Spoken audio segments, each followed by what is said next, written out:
पापी कौन? पहली कहानी। बेताल 25वीं हिंदी कहानी। काशी में प्रताप मुकुट नाम का राजा राज्य करता था। उसके वज्रमुकुट नाम का एक बेटा था। एक दिन राजकुमार दीवान के लड़के को साथ लेकर शिकार खेलने जंगल गया। घूमते घूमते उन्हें तालाब मिला। उसके पानी में कमल खिले थे और हंस किलोल कर रहे थे। किनारों पर घने पेड़ थे जिन पर पक्षी चहचहा रहे थे। दोनों मित्र वहां रुक गए और तालाब के पानी में हाथ मुंह धोकर ऊपर महादेव के मंदिर पर गए। घोड़ों को उन्होंने मंदिर के बाहर बांध दिया। वो मंदिर में दर्शन करके बाहर आए तो देखते क्या है कि तालाब के किनारे राजकुमारी अपनी सहेलियों के साथ स्नान करने आई है। दीवान का लड़का तो वहीं एक पेड़ के नीचे बैठा रहा, पर राजकुमार से न रहा गया। वह आगे बढ़ गया। राजकुमारी ने उसकी ओर देखा तो वह उस पर मोहित हो गया। राजकुमारी भी उसकी तरफ देखती रही। फिर उसने किया क्या कि जुड़े में से कमल का फूल निकाला, कान से लगाया, दांत से कुतरा, पैर के नीचे दबाया और फिर छाती से लगा, अपनी सखियों के साथ चली गई। उसके जाने पर राजकुमार निराश हो अपने मित्र के पास आया और सब हाल सुनाकर बोला, मैं इस राजकुमारी के बिना नहीं रह सकता। पर मुझे न तो उसका नाम मालूम है न ठिकाना। वह कैसे मिलेगी? दीवान के लड़के ने कहा, राजकुमार आप इतना घबराए नहीं, वह सब कुछ बता गई है। राजकुमार ने पूछा, कैसे? वह बोला, उसने कमल का फूल सिर से उतार कर कानों से लगाया तो उसने बताया कि मैं कर्नाटक की रहने वाली हूँ। दांत से कुतरा तो उसका मतलब था कि मैं दंतबाट राजा की बेटी हूँ।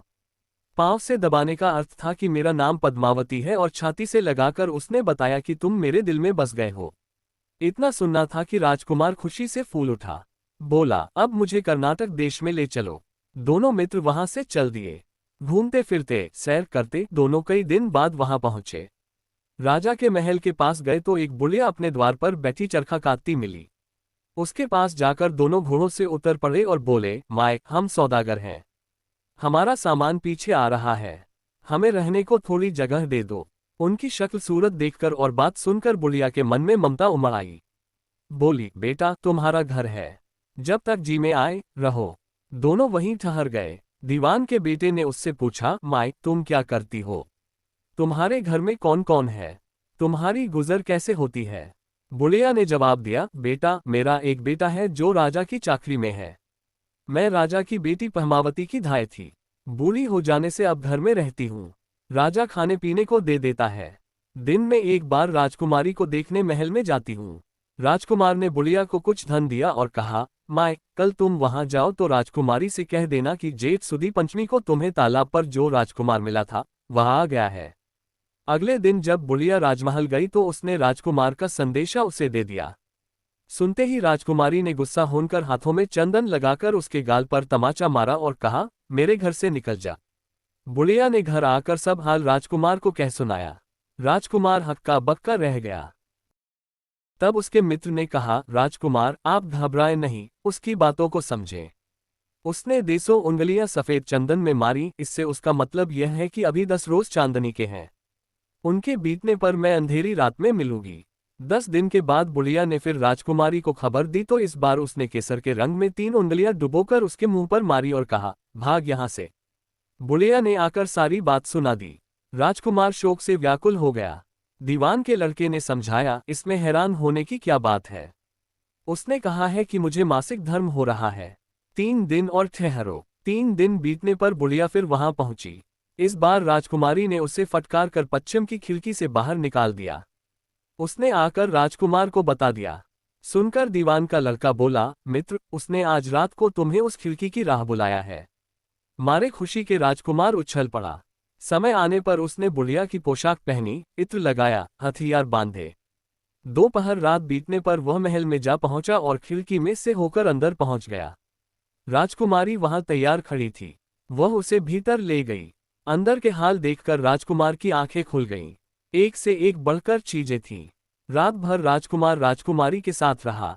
जैसे ही दिन निकलने को आया कि राजकुमारी ने राजकुमार को छिपा दिया और रात होने पर फिर बाहर निकाल लिया। इस तरह कई दिन बीत गए। अचानक एक दिन राजकुमार को अपने मित्र की याद आई। उसे चिंता हुई कि पता नहीं उसका क्या हुआ होगा। उदास देखकर राजकुमारी ने कारण पूछा तो उसने बता दिया। बोला, वह मेरा बड़ा प्यारा दोस्त है, बड़ा चतुर है। उसकी होशियारी ही से तो तुम मुझे मिल पाए हो। राजकुमारी ने कहा, मैं उसके लिए बढ़िया बढ़िया भोजन बनवाती हूँ। तुम उसे खिलाकर तसल्ली देकर लौट आना। खाना साथ में लेकर राजकुमार अपने मित्र के पास पहुंचा।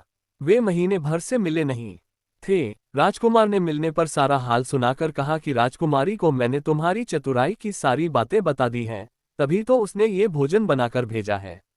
दीवान का लड़का सोच में पड़ गया। उसने कहा, यह तुमने अच्छा नहीं किया। राजकुमारी समझ गई कि जब तक मैं हूं वह तुम्हें अपने बस में नहीं रख सकती, इसलिए उसने इस खाने में जहर मिलाकर भेजा है।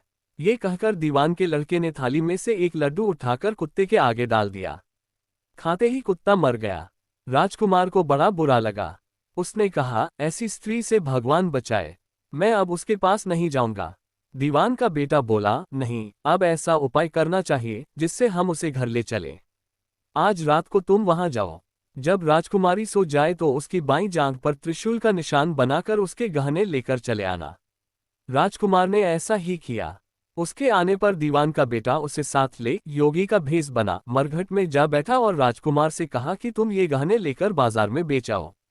कोई पकड़े तो कह देना कि मेरे गुरु के पास चलो और उसे यहाँ ले आना। राजकुमार गहने लेकर शहर गया और महल के पास एक सुनार को उन्हें दिखाया।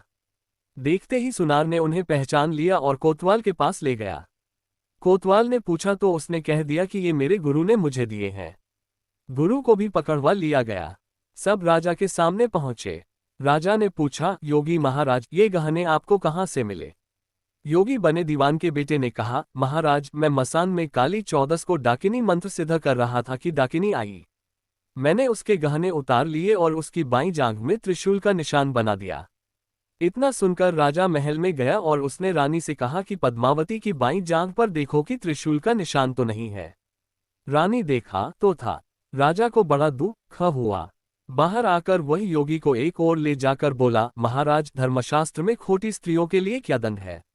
योगी ने जवाब दिया, राजन, ब्राह्मण, गौ, स्त्री, लड़का और अपने आश्रय में रहने वाले से कोई खोटा काम हो जाए तो उसे देश निकाला दे देना चाहिए।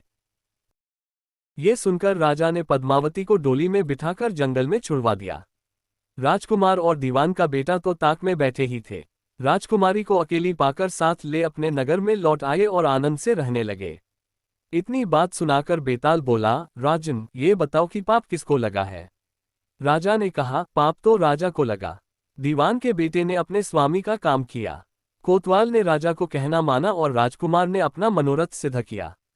राजा ने पाप किया जो बिना विचारे उसे देश निकाला दे दिया। राजा का इतना कहना था कि बेताल फिर उसी पेड़ पर जा लटका। राजा वापस गया और बेताल को लेकर चल दिया। बेताल बोला, राजन, सुनो, एक कहानी और सुनाता हूँ।